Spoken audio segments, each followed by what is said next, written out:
Welcome back to Everything Moto.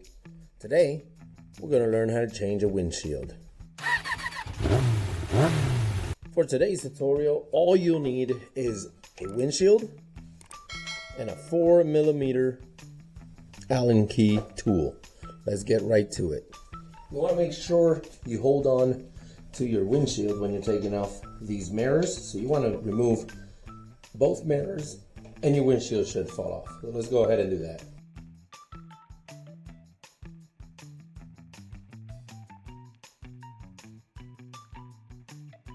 And just like that, we remove 4 screws, 2 mirrors, and now the windshield will come right off.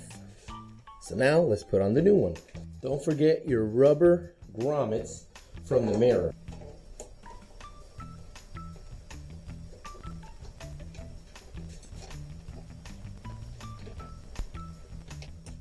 And just like that, you've replaced the windshield on your bike. Now, remember not to tighten down the screws until you've actually set it down on its mounting points here. So don't tighten everything down until you've tightened and put down pressure on the windshield so it'll fall right into those indents of the mirrors.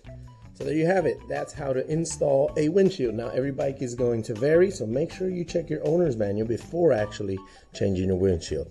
Hope you guys enjoyed that video. Remember to like, subscribe, and check out more awesome videos here on Everything Moto.